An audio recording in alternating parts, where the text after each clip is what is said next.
The president has made really big changes to the federal government at a very quick pace. Illinois Senior Senator Dick Durbin says that we all should be concerned about Donald Trump's first month in office, and he said we should be concerned about the lasting impact it could have on the country. Charlie Wojciechowski spoke with him today in Hyde Park.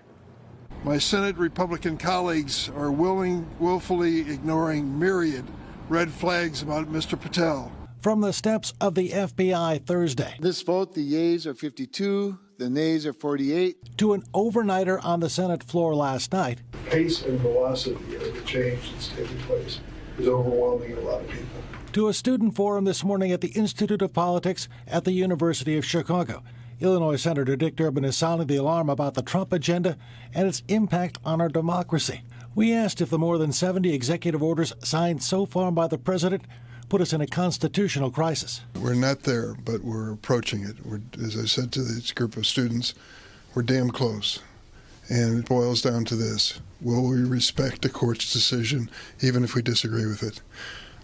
It's really the keystone of our constitutional democracy. If not, Durbin says there is little recourse. The court doesn't have an army, and they don't have a lot of money to enforce things. While Trump and Elon Musk say they are targeting waste and inefficiency, Durbin says their cost-cutting programs are reckless and put Americans at risk. When you look at the first round of dismissals in federal service, it included employees of the federal government who are trying to stop the spread of this avian flu. That's a very short-sighted thing to do. In fact, it's almost suicidal, and yet it happens when you try to do everything too fast. In addition, the senator says he sees a major shift in U.S. foreign policy. The decision of the Trump administration to walk away from the NATO alliance is frightening because it leaves vulnerable not only the United States, but many of our allies that we've worked with for 75 years. All reasons Illinois senior senator says for us to consider the impact of our actions before we take them. At the University of Chicago's Institute of Politics, Charlie Wojciechowski, NBC 5 News. Thank you, Charlie.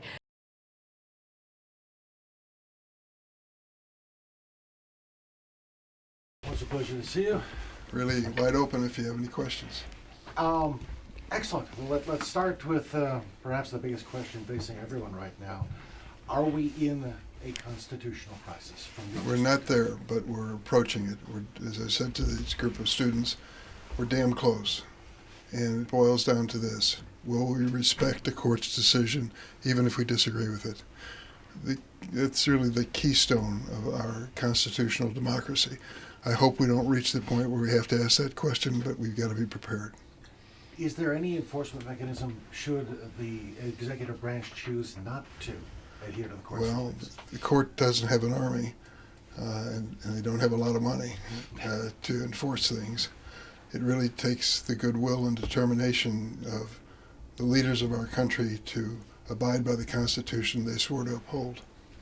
What is the most dangerous avenue you see us making our way down right now? Well, I'm very concerned that the executive, in this case the President Trump, is firing federal employees right and left. In many cases, he has no authority to do that. Of course, we want to eliminate waste and inefficiency, and we should.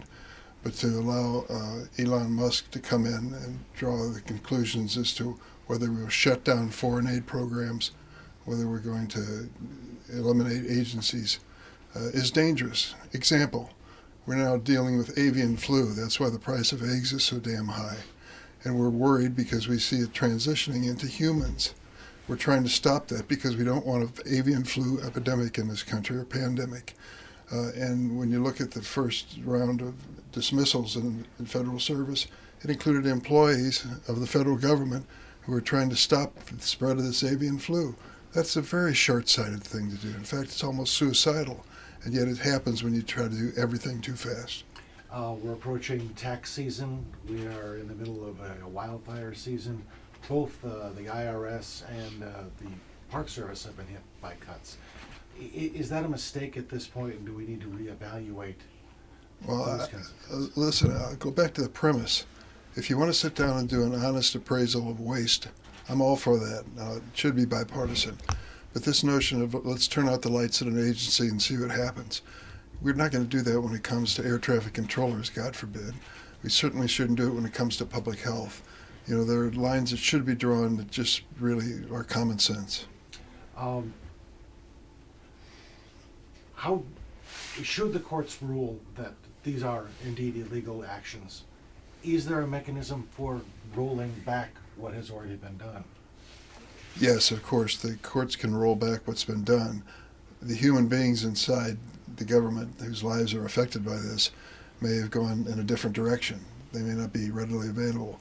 For example, the notion of eliminating probationary employees is very short-sighted. The Federal Bureau of Investigation puts a would-be FBI agent through rigorous training to be prepared and then gives them 2 years of probation. Each year we lose 800 FBI agents, so we need to have probationers to step in to fill the ranks. Why? Because we continue the fight against narcotics and terrorism and so many other things that endanger us. And so the probationary employees being lopped off may create a price that's very heavy to pay. You've also campaigned for restoration of funding for things like NIH.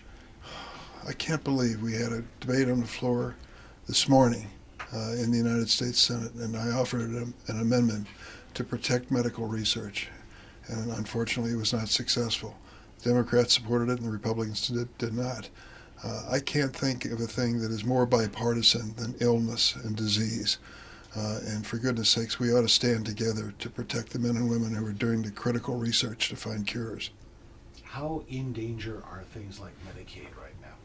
I worry about Medicaid because when you start cutting back on Medicaid, you ignore the obvious. Half of the children born in Illinois now are paid for by Medicaid. Something like 40 or 50% of all the nursing home costs for our parents and grandparents are paid by Medicaid. If you start making deep cuts into these programs, it calls into question whether you're providing basic health care for the poorest and youngest among us, as well as whether or not we're going to continue to move forward with a lot of these hospitals even staying open with their lights on. There's a lot at stake in this debate. We have changed course on Ukraine in the last couple of weeks here. What do you see as the concerns surrounding the president's new approach and what may become of Ukraine itself? The decision of the Trump administration to walk away from the NATO alliance is frightening because it leaves vulnerable not only the United States but many of our allies that we've worked with for 75 years. NATO was created so that we wouldn't have World War III. We've been successful in that goal. NATO also stepped up in an extraordinary, historic way to stand behind the Ukrainians as Vladimir Putin invaded their country and tried to take control. Now to have President Trump turn his back on these people, I'll tell you where it frightens me the most. When you think about Poland and you think about the Baltic states and you worry if Putin believes he can invade those countries and the United States will not engage in any kind of protective measures, that is a danger which we shouldn't envision. Is there a fundamental shift in our foreign policy toward might makes right?